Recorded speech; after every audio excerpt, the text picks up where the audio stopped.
Good afternoon, everyone. I have a couple things at the top. So I want to start by addressing the horrific killing of Sonia Massey. The President and Vice President both released statements on their heartbreak for Sonia Massey's family and loved ones as they face this unthinkable and senseless loss. They've also been clear that all of us as Americans, regardless of who we are or where we live, should be able to do so without fearing for our lives. Sonia's death at the hands of a responding officer reminds us that all too often, Black Americans face fears for their safety in ways that many Americans do not. Sonia's family deserves justice. President Biden has been clear about his commitment to doing everything he can to make our communities safer, including by advancing effective, accountable policing. That's why the President has pushed Congress to pass a George Floyd Justice in Policing Act and signed an executive order to make federal policing the gold standard of effectiveness and accountability. While we wait for this case to be prosecuted, the President and the Vice President are continuing to urge Congress to get the George Floyd Justice in Policing Act to his desk so he can sign it. I also wanted to share the President and the Vice President's deep sadness at the passing of Congresswoman Sheila Jackson Lee.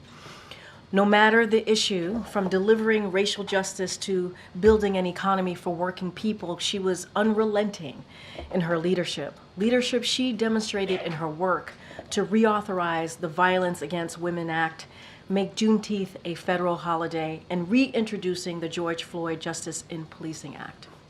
As the President said in his statement on Saturday, she spoke truth to power and represented the power of the people of her district in Houston with dignity and grace. Both the President and the Vice President shared the honor of working with her during their times in Congress. We at the White House joined the President and the Vice President and their families in sending our love and condolences to the Congresswoman's family, her constituents, and beloved colleagues of the Congressional Black Caucus. Later this evening, after the President's speech, First Lady Jill Biden will travel to Paris, France, to lead the U.S. presidential delegation to the opening of the Paris 2024 Olympic Games. The First Lady and the delegation will attend the opening ceremony of the Olympic Games and cheer on Team USA at various events.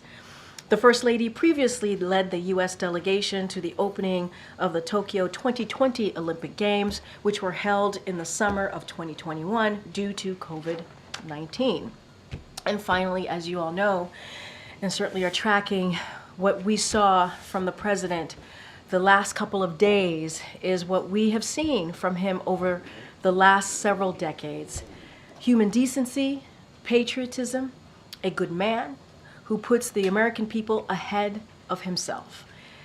As the President said in his letter this past Sunday, it has been the greatest honor of my life to serve as your President, and while it has been my intention to seek re-election, I believe it is in the best interest of my party and the country for me to stand down and to focus solely on fulfilling my duties as President for the remainder of my term.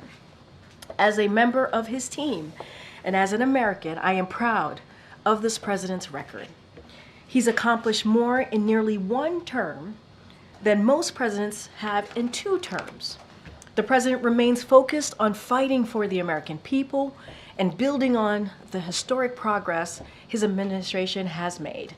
He's focused on growing the middle class instead of delivering big giveaways to corporations and the ultra-wealthy, fighting to lower costs for families instead of raising them by threatening to cut critical programs like Social Security, fighting for a fairer tax system instead of championing a $2 trillion tax bill that overwhelmingly benefited the ultra-wealthy, making healthcare more accessible and more affordable instead of working to eliminate the Affordable Care Act, strengthening and growing NATO, not eliminating it, and fighting for our reproductive freedom, not working to take it away. You will hear directly from President Biden when he addresses the nation tonight at 8 p.m. Eastern Standard Time. Tonight, the President will discuss his historic decision to put the country above all else, and about the inflection point we face as a country in this moment. This is one of those rare moments in history when the decisions we make now will determine the future of our nation. America must choose between moving forward or backward, between hope and hate, between unity and division. He signed historic, monumental pieces of legislation into law and has worked across party lines to get a lot of them done. From jump-starting a historic economic recovery to the largest investment in clean energy and climate action, gun safety, and more. The president is proud to have delivered these historic results for the American people, and he's going to use the remainder of his term to build on this progress for the future with the enduring faith he has in our nation. And so, therefore, I encourage all Americans to tune in tonight to hear directly from the president. Zeke? Thanks, Karine. The president believes that it's best for the country that he not be in the Oval Office for another 4 years. How can you assure the American people that he's up to be in the office for the next 6 months? Well, first I would say is that, and I've heard these suggestions out there. This is not an answer to you. This is an answer to the suggestions that I've had. I've heard about him resigning from office. We believe, and any suggestion of that note is ridiculous. It is not what we believe. The president, I just laid out what the president has been able to do in almost 4 years, and it's been successful. He's been able to do more, again, than any president has been able to do in 2 terms. He's been able to do that more in 1 term. And he wants to finish the job that he started and delivering more historic results for the American people. And look, he didn't step down from campaigning or from running because he didn't believe he can serve in a 2nd term. That is not why. And what I would say, as I just finished my opening, I would say tune in to what he has to say tonight, and he will lay that out for you all and the American people as to why he made that decision. So you're saying he believes that he's capable of serving another 4 years, but he just doesn't believe that he can win another 4 years? I will let the president speak for himself. And so today, the president believes that he is fully capable of serving in the office that he currently has now and for the next 4.5 years if he wanted to. Absolutely. And let me just quote from what he said on Sunday in his letter. He said, "It is in the best interest of my party and the country for me to stand down and to focus solely on fulfilling my duties as president for the remainder of my term." And the decision that he made on Sunday was about putting country first, was about his party, and was about the American people. Again, I would refer you to what he's going to say tonight. He will lay that out, speak for himself, and you will hear directly from the president. The American people will insert you as well. Just on a different topic, there's some large protests taking place in Washington. The White House is now ringed by anti-crime fencing. The Capitol, there's some protests around the Union Station. Is the president monitoring these protests? Does he have a message to the people who are demonstrating right now? So it's basically what we have said for some time. We respect the right for all Americans to peacefully protest. And obviously we will continue to strongly condemn any form of violence as it relates certainly to protesting or destruction of property. We've been very, very clear. But Americans have the right to peacefully protest. Anything that is related to what's happening outside of this campus, the fencing, as you just mentioned to me, that's something for Secret Service to speak to directly. Is he watching the protests? I mean, the president is he's always kept up to date on what's going on. Right now he's certainly having meetings today with his senior advisors and other senior staff. I can't speak if he's right now watching the protests. Obviously, he's kept up to date into what's happening. But what I can say right now, we respect everyone's right to peacefully protest. We understand that this is a painful moment for many, many communities, but obviously, we're going to continue to strongly condemn any form of violence or any destruction of property. That is something we've been consistent on. Go ahead, Nancy. Thanks, Karine. You read the president's statement where he said that it's in the country's best interest for him to step aside. Why is it in the country's best interest for him to step aside? Does it have to do with his health or it does not have to do, they have nothing to do with his health. Again, the president's going to speak to this directly to the American people tonight in prime time. I know many of you all will be watching it. There are specials going on tonight. He will I promise you, he will speak to this directly to all of you tonight. But in his letter, he talked about the country, he talked about the party, he talked about the moment that we're in right now.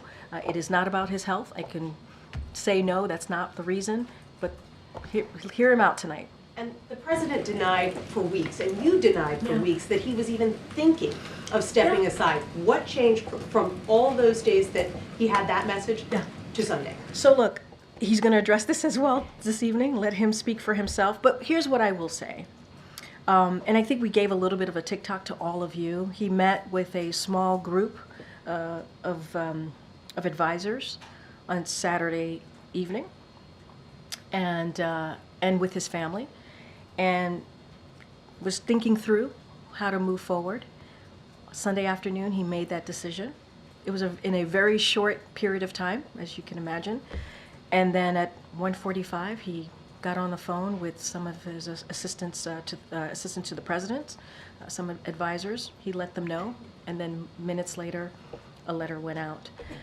So it was in a very short period of time that the president was able to think about this and make a decision.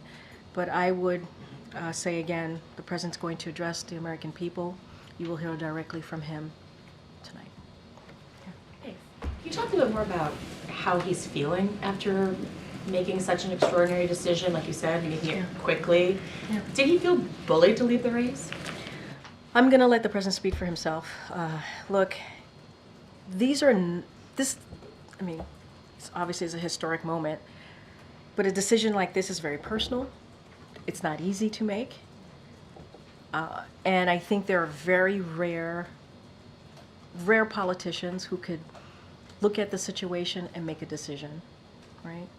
And I think it speaks to how honorable this president is, how selfless this president is, that he was able to make this decision and say, it is not about me, it is about the American people, it is about the country, and make, a personal, difficult decision. And so I think that speaks for itself. I really do. I think that speaks for itself. And in the letter, as you all know, he said that he wanted to address the American people, was going to give remarks about his decision. And now we've come to that day where he's going to speak directly to the American people later tonight. And he's going to lay out what it is that he wants to say, what he believes the American people want to hear directly from him. Just switching gears a little bit to Sure. Netanyahu's remarks on Capitol Hill. We've heard Republicans voicing serious criticism against the vice president for not being there, her team insisting that it was a scheduling conflict. But how do you respond to that? What does it say about her priorities, the administration's priorities, that she was not there? So let me just first say that the Vice President has been unwavering in her commitment to security of Israel. As you know, she's been a partner with this president for the past 4 years, not just domestic issues, but obviously also foreign policy issues. She's going to meet with the Prime Minister, Bibi Netanyahu, when he's here. And so, again, has been a critical partner in ensuring that Israel can defend itself. And to secure hostage deal, as you know, the president, we've been talking about that for some time, making sure that we have this hostage deal. She's been a partner in that. And that's what I can certainly say, that she continues to be supportive to Israel, making sure that Israel's security is ironclad, as we have been, as the partner, as the president has been. And she's going to meet with the prime minister. Given the historic nature of Kamala Harris being the top of the ticket, does the president have any regrets about the way that he handed this enormous responsibility off in such a, unusual, shortened, kind of truncated fashion, not having her have a normal ascendancy to that top position? Oh, I mean, the president has no regrets. Has no regrets. Let's not forget, the vice president obviously has been vice president for more than 4 years. I do not see anyone who is more qualified to step in this moment, right? She was a senator, she was an attorney general, she's been a partner to this president, a critical partner, as I've said. I've listed out what we've been able to accomplish in the last 3.5, almost 4 years, an unprecedented record. She was a partner in that to the president. And so, look, this is, again, a decision that this president made, and I think he is proud to have made that decision. I know so. You saw it in what he has been able to say since Sunday. He's going to be on camera later today, obviously, to address the American people from the Oval Office because of this moment and how big this moment is. He wants to do that. He wants to make sure that Americans hear directly from him again after putting out the letter on Sunday. And if you could distill just into a few kind of bite-sized pieces, what specific policies, actions does the president want to get done in these last few months? So he certainly wants to build on what we've been able to do. You heard me say this has been certainly what he's been able to accomplish in the four years in this first term is more than we have seen in presidents who have done 8, many presidents who have done 8. And he is going to be known as a consequential president of his time. And so he's going to continue to build on those successes. I mean, let's not forget, if it wasn't for the American Rescue Plan, we wouldn't be able to get out of the pandemic. We wouldn't be able to open up schools. We wouldn't be able to open up businesses wouldn't be able to open up again. There's the Inflation Reduction Act, which was also an incredibly important piece of legislation. If you think about climate change and dealing with that, if you think about being able to beat Big Pharma, you think about the infrastructure legislation, which was done in a bipartisan way. This president was able to get that done. CHIPS and Science Act, again, a bipartisan way. This president was able to reach across the aisle and get that done. You think about NATO, making that stronger and bigger. I mean, there are many ways. I'm just naming a few things that the president's been able to do. Look, both of them, the president and vice president, are proud to have delivered these historic results, and we're going to continue to figure out ways on how to build on this progress. So that's going to be his focus. We will have a lot more to share. I'm not going to name out policies at this time, but you certainly will hear from this president. He's going to run through the finish line. No concerns about being a lame duck. We don't see ourselves as a lame duck president at all. In this period of time, this is a president that has been incredibly successful, and he's going to do everything that he can to continue to fight for the American people. I would say stay tuned. Watch. Thank you, Karine. I have 2 questions, one on the vice president and then one on the president's decision. First, it's clear that President Biden and Vice President Harris have met regularly, including their standing lunches from the outset of the administration. But I'm wondering now, since he made his decision, if there are any plans to increase the cadence of those interactions, or if he plans to include her in more of his policy-making processes. How will that relationship and that involvement change? So what I can say is the president and the vice president speak regularly. They see each other regularly. You named some ways of how they've been able to do that, to stay in touch and see each other in person. Look, the president is committed to being president and leading this country forward in the way that he believes that Americans want to see this country moving forward. And the vice president's going to continue to be a critical partner. Nothing's going to change in that. But they're going to continue to engage, interact, and have important conversations as it relates to policies and moving forward. That's not going to stop. And I'll leave it there. And on the timing of his decision, it's now been widely reported that when Senator Chuck Schumer went to visit with the president in Rehoboth a week ago Saturday, that President Biden said, "I need another week." What did he need another week for? So here, I'll say this. They had a very good conversation, the president and Senator Schumer. I'm not going to go into their private conversation. I'm not going to go into particulars, but it was a good conversation. You said it was a very short time frame in which the president was In making was that advised decision, right? When and he made started the thinking decision. about it and making that decision, it started Saturday evening, and on Sunday afternoon, he made his But decision. it sounds like he was presented with data a week prior. I'm just not going to get into specifics. It started Saturday evening. The next afternoon, which was Sunday afternoon, he made that decision. A small group of advisors, including family, was with him on Saturday night, and then Sunday afternoon he made the decision. That's how it happened. That's how he came to announcing it. And on the messaging to us, to the press corps, it's been 9 days since there's been a briefing. The president obviously published his letter officially on Sunday, withdrawing from the race. Why go on television to make your first comments about that decision rather than make No, I those from the appreciate briefing. that. We've always had a protocol here. When the president's not here, we don't do a briefing. That's just the way that we've always, it's always happened. The interview that I did yesterday was on the books for about 2-3 weeks. It was way before the president made his decision. That's it. Yeah, okay. Did the president exit the race because he didn't think he could defeat Donald Trump in November? I'm not going to get into specific details of his thoughts. I would say tune in to tonight when he speaks directly to the American people. You'll hear what he thinks about this, his decision. He said in his letter that he wanted to address the American people about this decision that he made on Sunday. I would tune into that, and you'll hear directly from him. And also similar to some of the questions my colleagues have asked, for weeks, people from this podium and other top spokespeople for the president were adamant that there was no way he was dropping out. Yeah. Just in terms of credibility moving forward, I'm curious if you guys could just address that.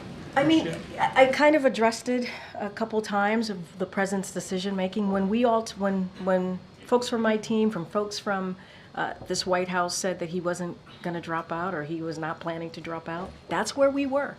That's where we were in that time. That is the guidance that we had. I mean, it's not about you guys not receiving the proper guidance. Tyler, on Saturday night, he met with a small group of advisors and his family, and that's when the decision started. Sunday afternoon, he made the final decision. That's where we were. And we've talked about this. This was a dynamic situation. It was. This is a historic moment. You have to, that is true. And it was for the president to come to that decision. When we told you all that the president, you heard from the president, he's not going to drop out. And he actually addressed it himself, not just us. There were multiple events, multiple opportunities where the president said he's in it. So you heard directly from him multiple times after the debate. You know, the president, again, met with a small group of advisors on Saturday. Sunday, he made his final decision. That's how it worked. That's how it happened. We'll get a better sense from him about what went into that decision. I would tune in tonight. I would let the president speak for himself in this moment. Okay. Given the level of support the vice president has received from lawmakers, other Democrats, donors, the party in general, has the president expressed any sentiment that maybe he should have made his decision sooner and given her a longer timeline? What I will say is this was a difficult decision to make, a personal decision to make, and the president made it. And I will leave it as that. Has he given any advice at this point to the vice president in her process of picking a running mate? They speak regularly. They speak often. Obviously, they've spoken a couple of times. And I'm not going to get into their private discussions.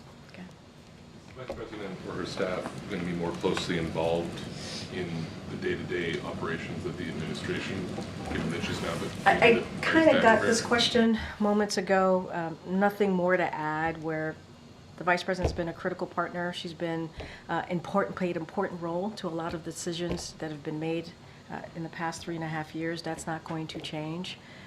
And the president has always obviously appreciated her policy savvy, her ideas, her thoughts, and that's going to continue. And more of a say now? look, the president is still president. You know, he's still very much commander-in-chief. He's still very much the president of the United States, and he's still very much going to lead this country in the direction that he believes is right. Is the right way to do it. So that doesn't change. That's not going to change. And just make sure I understood your answer earlier. They have spoken about the VP selection specifically, or the Oh, the broad VP selection, that is something, obviously, I can't speak to. The campaign side could speak to. What I can say is, I heard the question as giving advice to the vice president in any way, right?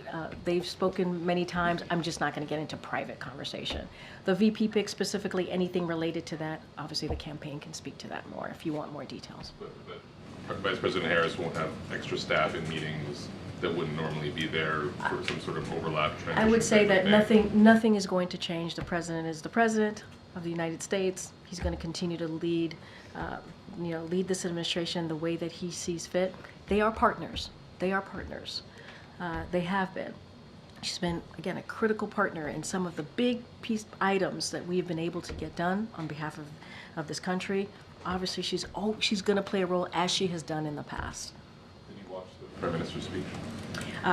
That just ended not too long after I came out here. I have not talked to the president about this, if he was able to catch some of the Prime Minister's speech. Obviously, they're going to, as you know, they're going to be meeting here at the White House. Prime Minister Bibi Netanyahu and the president is going to be meeting here tomorrow.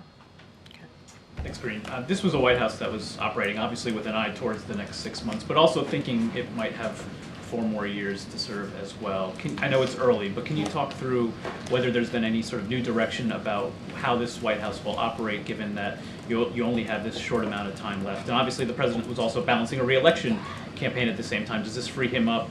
Are there considerations being given to what else he might be able to do that he might not have? So, don't have any policy announcements to make at this time. The president is going to continue to do what he has set out to do for the next several months, even while he was indeed running for re-election, which is pretty consistent, building on the accomplishment that he's been able to get done. That's going to be really important. He's going to look at this remainder of his term, and there's going to be important issues that he wants to get done. Don't have anything right now to lay out, but we want to continue to build on those accomplishments. We've gotten a lot of things done, whether it's healthcare, whether it's the economy, whether it's manufacturing, right? We want to continue to build on that. And so the president is determined. He is determined to get that done. One of the first major initiatives that the president asked the vice president to lead was to oversee the diplomatic work with Central American countries as it relates to flows of migration. The House Rules Committee yesterday approved a resolution that will go to a vote of the full House, strongly condemning the Biden administration and its border czar, the vice president, for failure to secure the border. Do you have a response to that? And how would the president characterize what he views as the vice president's accomplishments in terms of overseeing that portfolio? I mean, look, as we speak, you have congressional Republicans. They continue with their month-long blockade of critical resources that we need for the border, whether it's ICE, Border Patrol, and this is what they've been doing. This is what they've been doing. Let's not forget the bipartisan, a really tough, important bipartisan piece of legislation or a deal that came out of the Senate that we were able to get done, and they got in their own way. They got in their own way because they listened to the former president, because they thought it would help Joe Biden. So they continue to block critical resources. That's what they have done for the past 3.5 years. The president is looking for ways to fund security funding to get to the border, right? And he's done that in a record way. And so we're going to continue to fight to make sure that the Border Patrol agents get what they need and get more personnel, thousands of new personnel at the border. That's what we're going to do. The president announced new decisive executive orders to secure the border. Unlawful crossings have dropped by more than 50%. And that's the president acting without Congress by 50%.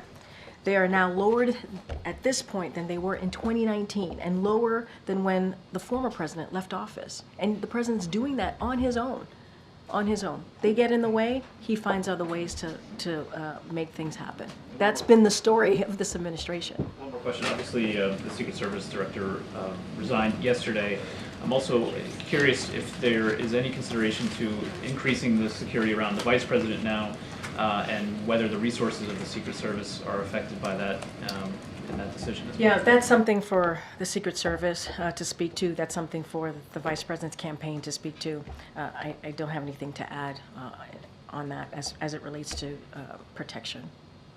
Okay. How are you doing with all of this, Karine? You care about how I feel? Are you going to stick around for a potential President Harris administration? Oh my goodness, let me just get through the day. Can I just get through today? I do have some other questions. No, I think that's good. I think we're good. I think we're good. Karine. How are you doing? Are you I'm good? doing okay, thank you. I haven't seen you in a while. Well, you guys haven't had a press briefing since President Biden dropped out of the race. So The president hasn't been here. He just got here yesterday. And now I'm here taking your questions. Thank you. And I've taken about 3 or 4 at this point from you alone. Well, it would seem that people in this White House knew that President Biden was slipping.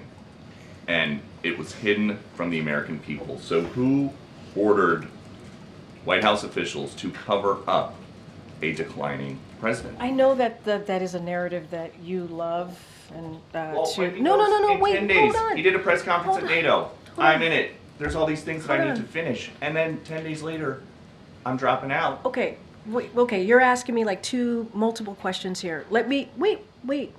First of all, there's been no cover-up.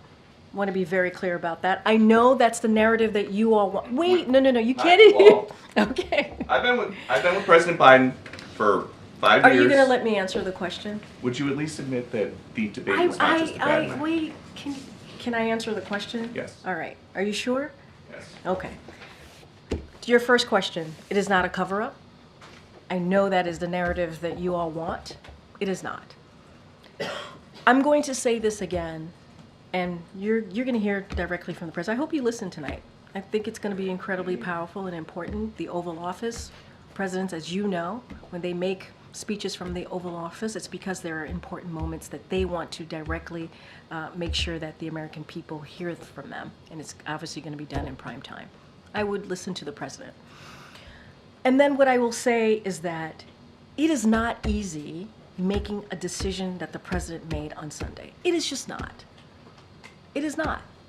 And as you all reported, it is historic. It is unusual. This is not the norm. And making a decision like that for someone who has been in public service for 54 years, U.S. Senator for 36, President to Vice President to President Obama for 8, and now a first term as president himself. These are not easy decisions to make. They're just not. And so the fact that he was able to make that decision in a selfless way, that's admirable. One of the decisions he made, President Biden wants Vice President Harris to be the standard bearer of the party now. Does she still want to get rid of ICE? You have seen what this administration has been able to do in the past 3.5 years, and they did that with the vice president as a partner in that. And Republicans got in the way. The president went around Republicans and was able to get thousands of personnel at the border, and now we are seeing a 50% drop at the border. And that's because of what this president has done. As a partner, though, she's been in charge of root causes of migration for years. She has never spoken to the Border Patrol Chief, Jason Owens, or the Border Patrol Chief before him, Raul Ortiz. What should that tell us about her leadership style? She was supposed to be doing root causes, dealing with diplomacy. And Diplomacy. that's Wait, diplomacy. That's what her job was supposed to be. Diplomatic. That's the job. And I understand that you're asking these questions, but we should also look at congressional Republicans who got in the way, literally got in the way of everything that this president was trying to do to deal with the border. They got in the way. They would say one thing and then they would change their mind. They would say, we want Border Patrol, we want we want a deal on what's happening at the border, and then they would walk away from it. And they did it because of what the former president said. You guys reported that. That's not coming from me. Some of your colleagues reported that the former president said, let's not move forward with this proposal because it's going to help Joe Biden. I mean, that's also the reality. You got to talk about both sides here. Good. Great. This is, I get that you're not going to give You us. gotta- I get that you might have. Okay. Okay. Yeah, no, go ahead, Fine. Peter. One more. I get that you don't probably want It's to good give to us see you too, James. a specific name, but were there any names that came forward that surprised you of Democratic officials in the last week who stabbed President Biden in the back? I don't have anything else to say. Go ahead, April. I'll go in really fast, 2 questions. Yep. One on Sonia Massey. Yeah. This is something that's continued to happen. The president, before he even became president, was really pushing after the George Floyd death, police-involved death. Yeah. What is the lesson learned, I guess, if you will? He couldn't get it through Congress, but he did come up with federal executive orders and efforts. But what is the lesson learned from this moment that continues to happen that I guess Kamala Harris might have to start dealing with as well if she becomes president? I mean, when you say lesson learned, meaning? How could you have done something differently, or what could you have done to maybe change the dynamic? So, I think got to step back for a second here. The president has been able to reach across the aisle and get a lot of things done. He has. Gun legislation, the first bipartisan gun legislation that we saw in decades. That was important. And there's issues that, infrastructure legislation, was able to get that done. He reached over across the line and got bipartisan support. So we have seen this president and this vice president be very successful in doing that. There have been some issues that have been a little harder, to your point, police reform. And what the president did was when that wasn't able to get done in a bipartisan way in Congress, he took an executive order to deal with it on the federal law enforcement level. And that was a step that he was able to take. And he's going to continue. It doesn't stop. You heard me mention the George Floyd Justice and Policing Act probably twice or three times at the top, because it's important to use our platform, to use this podium, to continue to call for what we believe is right. There's always going to be lessons in how people govern and decisions that we made here, but there's also been a lot of success. And when action wasn't happening in Congress, the president took action. The president took action. So as you said, you mentioned this at the top, Yeah. emphasizing this heinous death and how it happened. But is this something that the president hopes? I mean, it was one of his passion projects. In 2020, for Yes. sure. Absolutely. Does the president hope that if Kamala Harris becomes president of the United States, that she could champion this and that she could get what he couldn't get done? Absolutely. For sure. Absolutely. This is an important issue for this president. He's going to do everything that he can, with the rest of his term to get this done. He's still going to work on this. It doesn't stop. Go ahead, Michael. Thanks, Karine. A few days before the president announced his withdrawal from the race, he said that he was going to be rolling out proposals for Supreme Court reform. Is he still committed to that? Look, the president believes that when you hold a high office, you should be held by a certain ethics and transparency. That's something that the president believes. And so he certainly will continue to do everything that he can. I don't have any policy announcements to make at this moment today in front of you, but once we certainly will share that. And just secondly, has the president spoken with former President Obama since making the decision? No calls to read out. Okay. Thank you. I have a foreign policy related question. President Biden will be one of the few sitting presidents since the establishment of U.S. China relations not to visit China during his tenure. Could you please explain the reasoning behind this decision? Isn't this a missed opportunity? So, you heard from the National Security Advisor himself many times when we've talked about our relationship with China. It's been very deliberate in our strategy and our approach to our relationship with China, very deliberate. And as you've heard us say many, many times, again, I mentioned the National Security Advisor, Jake Sullivan, we're pursuing competition without conflict. That has been our goal from day one of this administration. The president, as you know, met in a bilateral fashion with President Xi just last November, as you know, in California, with that goal in mind. Again, we want competition without conflict. So we have also had a number of cabinet secretaries. We've spoken to that. Whether it is Secretary Blinken or the Treasury Secretary, they've had travels to China over the past several years and many more. And so, look, we're going to continue to have these high-level officials travel there to China to continue to have those conversations. But we have been incredibly deliberate with our strategy. Again, competition without conflict, that's how we're moving forward. There are still a few months left. Yeah. Will there still be opportunity? Say that last part, would there still be? A chance he may go abroad? I don't have anything to share about foreign travel, but we have been very deliberate with our strategy. We believe it's worked, and we're going to continue to move forward in that fashion. Go ahead, Danny. Thanks, Karine. The president said that he wants to push for a Gaza ceasefire in his last 6 months in office, but Prime Minister Netanyahu just gave a pretty uncompromising speech to Congress, and that just a day before he comes here to the White House. Does the president really believe that Netanyahu sounds like a man who's likely to go for a peace deal? So let me just say a couple of things. I do want to give our reaction to the Prime Minister's speech. So we appreciate Prime Minister Netanyahu for thanking President Biden for his unwavering support for Israel and his efforts to secure the release of the hostages. President Biden looks forward to meeting the Prime Minister here tomorrow to discuss developments in Gaza, including negotiations on a ceasefire deal and the humanitarian situation on the ground. And my colleagues in the 4 o'clock hour is going to, at NSC, is going to hold a press call where they're going to address additional questions regarding the Prime Minister's address and also his visit. So I would certainly tune in. You'll hear more from them directly. Look, they're going to meet tomorrow.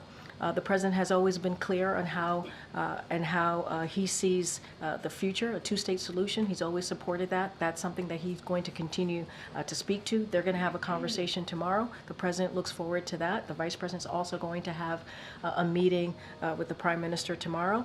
And so I'll leave it there. But the National Security Council is going to be doing a press call, so I would certainly refer you to any further questions that you may have on the visit. I've got no sense of whether he does have any confidence that this is really an achievable goal in his last 6 months.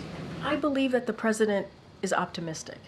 This is a president that believes that anything could happen if you stay focused, if you work hard towards it. So he's going to be optimistic. The work continues. And that's not going to stop him for sure. Yeah, Jerry. Given that you've had a lot of questions about the president's agenda here over the next 6 months, I'm curious, does the president believe that some of what he'd like to get through Congress between now and the end of the year is made easier if he's not a candidate? I don't quite understand the question because he's not on the. Does he think that it'll be easier, harder, the same to kind of get some of these things that he's been struggling to get through Congress through now? Well, first of all, this has been, the fact that the president has gotten this much done, right? The historic pieces of legislation. Wait, hold on. You guys got to give me a second to answer, to actually warm up into the answer.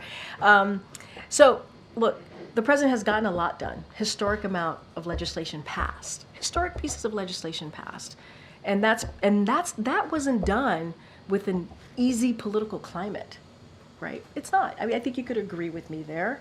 And so, look, we're going to have more to share on what the next several months, the final several months of his term is going to look like. We will share that. The president wants to continue to build on those historic initiatives that he was able to get done. This has not been an easy political climate, and some of that work he did it in a bipartisan way. And when he wasn't able to get it done in a bipartisan way, he found policy ways to do that in executive action.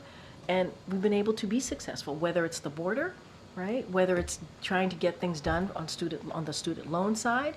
There's been ways that the president has been very focused on making sure we're delivering on the initiatives, on the goals that we set out to do in the beginning of this administration. That doesn't stop. That doesn't stop. Go ahead. Karine, I have two questions, domestic and foreign policy. On domestic, was there any reason why the president did not endorse the vice president in the first tweet? It took like a while, maybe 15, 20 minutes. Yeah, I mean, look, the first meeting. The first tweet was he withdrawing from the race, but he did not say clearly that he is endorsing her. From the letter to the later statement. To the tweet. Yeah. There was a half hour. It was 30 Because minutes. there was a 30 minutes? You're questioning a 30-minute window? Because no, I'm not questioning, I'm just asking if there was a reason. I mean, look, he put out a letter to the American people about a decision that he had made. That deserved a standalone letter, I believe, right? A decision, an important historic decision. He wanted to do that and speak directly to the American people. That's why he did the letter. And then obviously 30 minutes later, you got the endorsement. That's not a significant amount, but it's not a significant amount of time. I think if you look at the letter, you see that he was truly trying to lay down the decision, a very weighty decision, and he wanted to say that directly to the American people. Fair enough, you explain it now. Thank you for approving that answer. Second question on foreign policy, just to follow up on Sure. this question. What message does the administration send to the world when we see the White House is barricaded in anticipation of Prime Minister Netanyahu's visit here? Considering that the ICC found a reasonable ground to indict him as a war criminal, and 70% of Israelis want him to step down. So look, I can't speak to Israelis. That's I'm not going to speak to domestic politics. I think we've been very clear on our feelings about ICC and their recommendation, something that we do not agree on. We've been very clear about that. Look, when it comes to what we're seeing outside, as you said, the barricades and such, that's something for Secret Service to speak to. They can speak to why they feel that it's needed. That is not for me to speak to. But it doesn't change the fact that we believe in the right for all Americans to peacefully protest. That is something that we've always been very clear about. It is the right of all Americans to peacefully protest. And we understand that this is an incredibly painful moment for many communities, and we respect that. And also, in that same vein, we're going to strongly condemn any type of violence or destruction of property. That is something that we've been very clear about as well. But peacefully protest, that's something that we support. I can't speak to, there's reasons why the Secret Service is deciding to do that. That is for them to speak to directly. Okay, Marquette. Hi, thank you, Karine, very much. Karine, you were saying how difficult was this decision for President Biden. What is his mood since he took this decision? And what will be the tone of the address tonight? Also, what did he decide to do from the Oval Office? I wonder if he's going to do a campaigning from... So a couple of things. Look, I saw the president not too long ago, a couple hours ago. He's determined. He's in good spirits. He wants to speak directly to the American people tonight. That is his focus. He is doing it from the Oval Office because, as many of you all reported, and we agree with all of you, this is an important moment. This is a historic moment. And this decision was a big decision, was an important decision. And Oval Offices are used for moments that, I would say, moments like these that are historic. So he wants to do it from the Oval. He's going to do it in prime time. He's going to speak directly to the American people. I would say, again, tune in. You'll hear from what he has to say. And I think it's going to be important. I think it's going to be important. Expect that he's going to ask people to vote for Harris from the Oval or doing any kind of campaign? It's going to be a speech, we believe, that is going to be important for the American people to hear directly from this president in this moment, in this historic moment. And I'm not going to get into details, get into specifics. I've said this many times from here, I'm not going to get ahead of the president. This is his opportunity to explain that decision and for the American people to listen in. So I know I got to go. Go ahead. Thanks so much, Queen. Can you give us any more color about the preparation for the speech? Who's been helping the president write it? If he's been using anybody as a sounding board? I'm not going to go into details. Obviously, this is a speech that the president's very deeply involved in. You don't use the Oval Office often. You use it for incredibly important moments. And that's what you're going to hear tonight. I'm just not going to get into specifics as to how the president is preparing. I will say this, obviously his senior advisors are always heavily involved.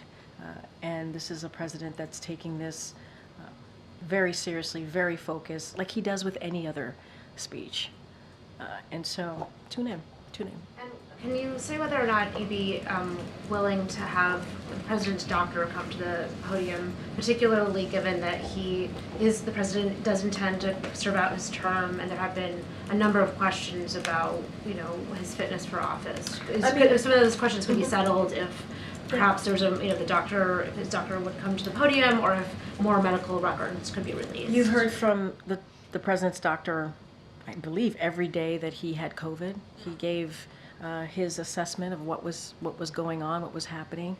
There was a memo that was sent out to all of you. Obviously, the memo was given to me, and we shared it publicly.